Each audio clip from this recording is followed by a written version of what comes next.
नमस्कार दोस्तों, मेरे दोस्त, आज मैं जिस एपिसोड को लेकर आप लोगों के बीच उपस्थित हुआ हूं वह है आपका मैथमेटिक्स का इतिहास। मैथमेटिक्स के इतिहास के तहत आज का ये मेरा पहला एपिसोड होगा जिनमें मैं चर्चा करना चाहूंगा संख्याओं की उत्पत्ति, उद्भव और विकास के ऊपर। इससे पहले मैं चर्चा करना चाहूंगा अंक की उत्पत्ति और फिर उसकी विकास।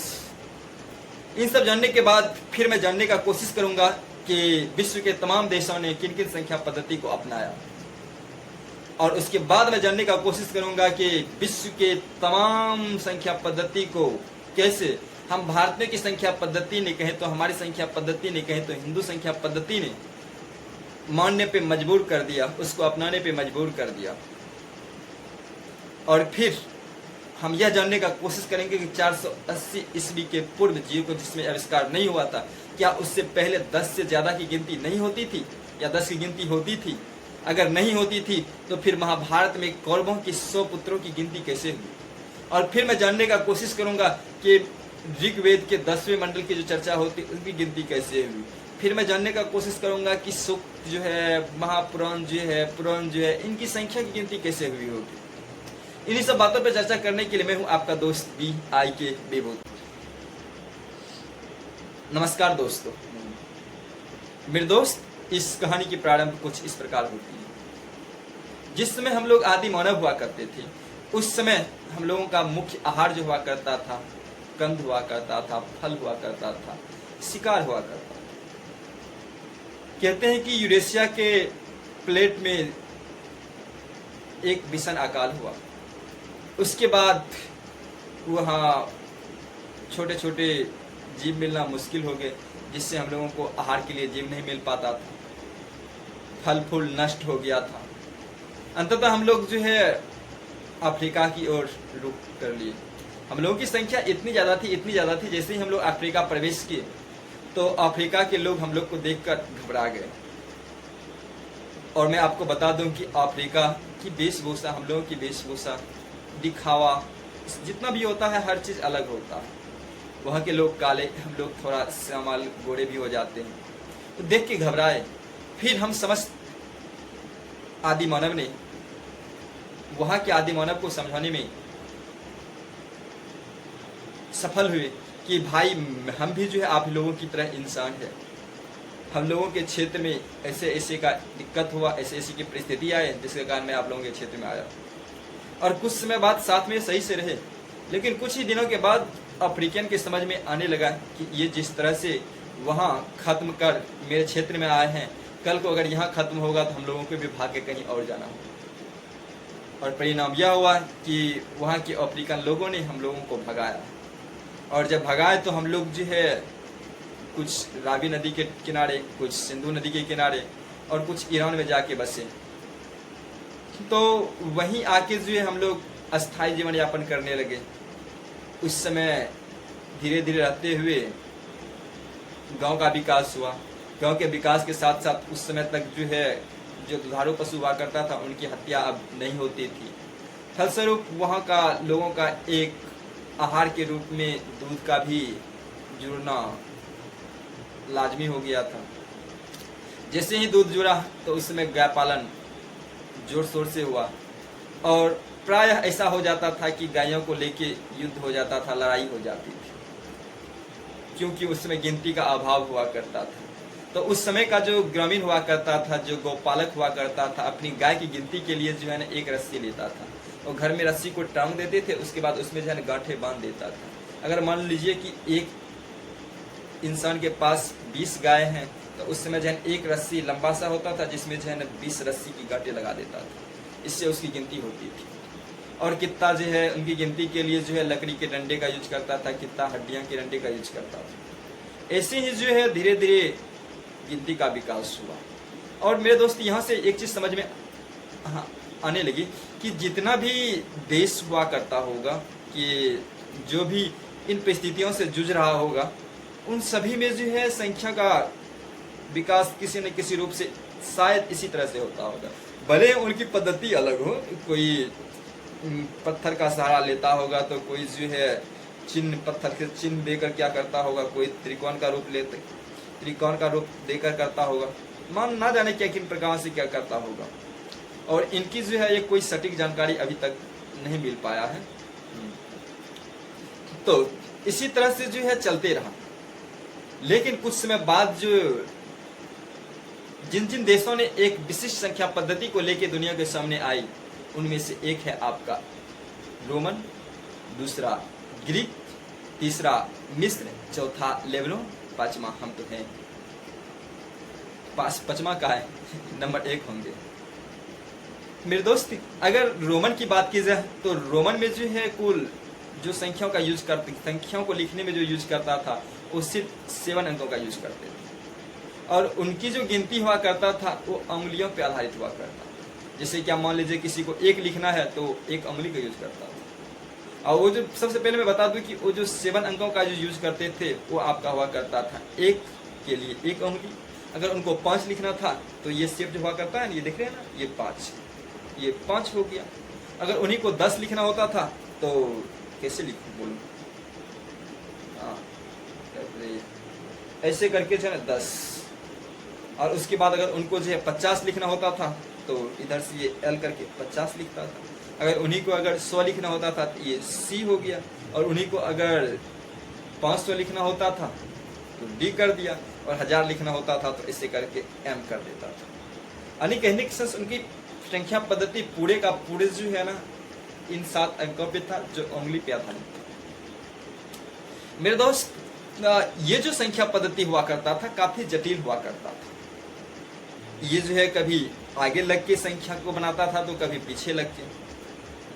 तो इस तरह से मान लीजिए सिंपल सी बात समझे नहीं कि अगर हम लोगों को 344 लिखना है तो कितना सिंपल में लिख सकते हैं 344। अगर वही जो है रोमन में लिखता तो उनको जो है ना 3 बार CC लिखना होता, और उसके बाद जो है तो 300 इधर हो गया। अगर जो है फिर 40, उसके बाद 40 लिखना होता है तो उससे पहले जो है 40 डायरेक्टली 40 के लिए कोई है ही नहीं हुआ, उसके लिए पहले वो 50 का यूज करते थे L, और उससे पहले जो है ना X लगाते थे, यानी 50 से 10 कम 40।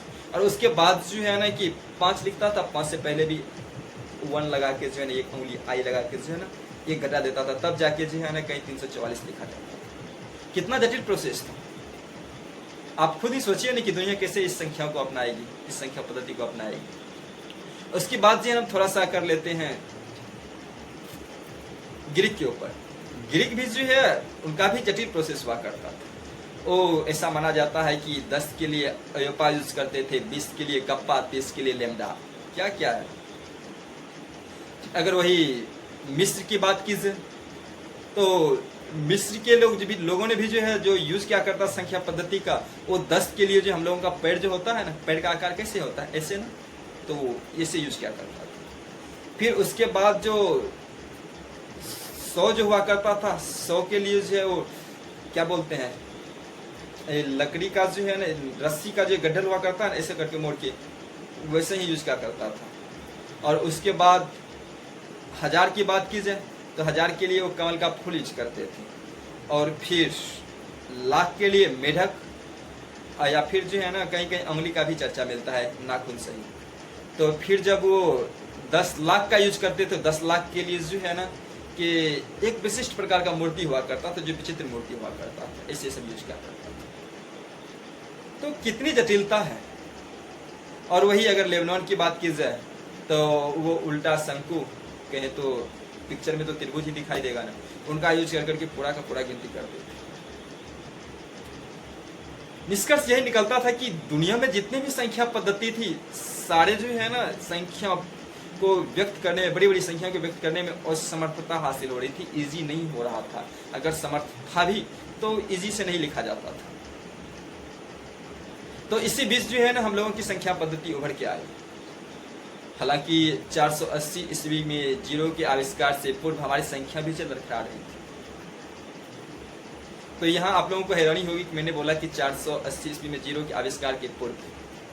आप लोगों को ये लगता होगा कि 480 ईस्वी से पूर्व क्या जीरो नहीं था? क्या 10 नहीं लिखा जाता होगा, 100 नहीं लिखा जाता होगा?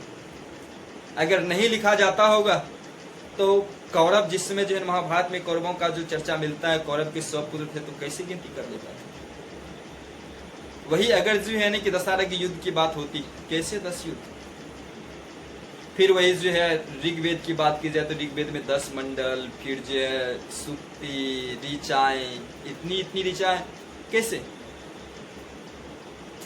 तो मेरे दोस्त बता दें कि हम लोगों की जो संख्या पद्धति थी वो जो है ना 2 संख्या पद्धति पे आधारित थी। उनका 2 प्रकार हुआ करता था, एक शाब्दिक हुआ करता था, दूसरा अंकित। जिस समय तक जीरो का आविष्कार नहीं हुआ था तो बड़ी बड़ी संख्या लिखने के लिए हम लोग जो है शाब्दिक संख्याओं का प्रयोग करते थे। जैसे कि अगर 10 लिखना होता था तो 1 पर 0 10 नहीं, 210 यूज करते, 100 ऐसे जन शब्द में यूज करते थे, नॉट 100। जीरो का जब आविष्कार हुआ तो मानो कि नॉट सिर्फ हम भारतीयों को, विश्व को एक नई संख्या पद्धति मिल गई और विश्व को ये ऐसी संख्या पद्धति मिल गई जो खुद अपने संख्या पद्धति को छोड़ के इस संख्या पद्धति को अपनाने के लिए तैयार हो गई। मेरे दोस्त, अगर मैं बात करूं कि इस संख्या पद्धति का विकास कैसे कैसे हुआ, किन किन ने कैसे कैसे अपनाया, तो जान के हैरानी होगी कि ये हमारी संख्या पद्धति है, भारत की संख्या पद्धति, हम हिंदुओं की संख्या पद्धति है। लेकिन फिर भी अगर आप गूगल सर्च करेंगे तो हैरानी होगी कि इस संख्या पद्धति को अरेबिक संख्या पद्धति के रूप में माना जाता है। ऐसा क्यों? तो मैं इससे बता दूं कि यूरोप के लोगों ने जो इस संख्या पद्धति का रूपरेखा हासिल किया, इन संख्या पद्धति के विषय में जानकारी प्राप्त किया, वो अरब के लोगों से ही किया था।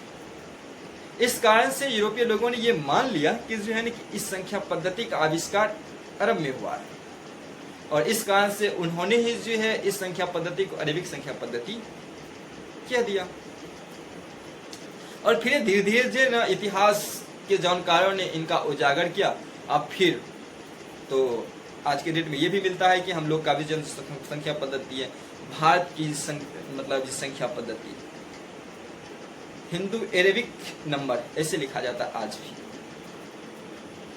तो फिर आप लोगों को ये भी हैरानी होगी कि अरब तक कैसे पहुंचा। मेरे दोस्त, इस्लाम के पैगंबर हजरत मोहम्मद के पूर्व अरब के देशों में जो समय था उनको चहेलिया का युग माना जाता है, यानी कि अंधकार का युग माना जाता है। उस समय ऐसा माना जाता था और है भी कि जिस क्षेत्र में, जिस कबीले में मोहम्मद पैगंबर का जन्म हुआ उसमें मात्र 17 ऐसा व्यक्ति हुआ करते थे जो पढ़ना लिखना जानते थे। इस्लाम की स्थापना के बाद इस्लाम साम्राज्य का विस्तार हुआ, जिनका विस्तार काफ़ी ज़्यादा हुआ। ऐसा माना जाता है कि दक्षिण में अफ्रीका, पश्चिमी स्पेन से लेकर पूर्व में भारत तक पहुँच गए। तो उस समय जो है प्रशासन हेतु उनकी संख्या पद्धति नाकामयाब साबित हुई और फलता उन्होंने जो स्थानीय लोगों की जो संख्या पद्धति थी उन्हीं को अपना के उनके ऊपर शासन किया करता। उसके बाद जब अलमनसूख का शासनकाल आता है तो उन्होंने निश्चय किया कि भारत की संख्या पद्धति बेहतरीन है, क्यों ना उनकी संख्या पद्धति के विषय में जानकारी प्राप्त किया जाए। तो उसी समय उन्होंने जो है सिंध से कुछ विद्वानों को बुलाया और उन विद्वानों ने बरामिहिर कहें तो ब्रह्मगुप्त की कुछ पुस्तकें साथ में ले गए, आर्यभट्ट रचित कुछ पुस्तकें भी साथ में ले गए और उन्होंने उसका प्रचार प्रसार किया, यहाँ की संख्या पद्धति के विषय में बताया। और इस तरह से हमारी संख्या पद्धति पूरे इस्लामिक क्षेत्र जो हुआ करता था वहाँ फैल गया। और उसके बाद अरब से यूरोपियों ने हमारी संख्या पद्धति को स्वीकार किया और अपनाया भी। इस तरह से यह जो है संख्या पद्धति का फैलाव पूरे विश्व में हो गया और आज हमारी संख्या पद्धति कहे तो हिंदुस्तान की संख्या पद्धति, भारत की संख्या पद्धति, हिंदुओं की संख्या पद्धति एक वैश्विक संख्या पद्धति के साथ साथ ही अंतर्राष्ट्रीय संख्या पद्धति के रूप में उभर आया। धन्य है ब्राह्मीण, धन्य है ब्रह्मगुप्त, धन्य है आर्यभट्ट, जिनका जन्म भारत में हुआ और उन्होंने इस संख्या पद्धति के ऊपर काम किया और विश्व में अपना देश का नाम संख्या पद्धति के रूप में सबसे ऊंचे रखा।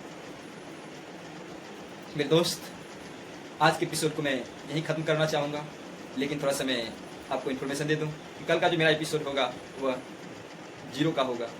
कल हम लोग जानने का कोशिश करेंगे जीरो का आतंक, जीरो की उत्पत्ति, जीरो का उद्भव, जीरो के विषय में किन किन देशों का क्या क्या मत है, जीरो को किन किन देशों ने अपनाया, किन किन देशों ने आज भी अपनाने पे सहमति नहीं दे रहा, और सब बातें करेंगे जीरो के ऊपर।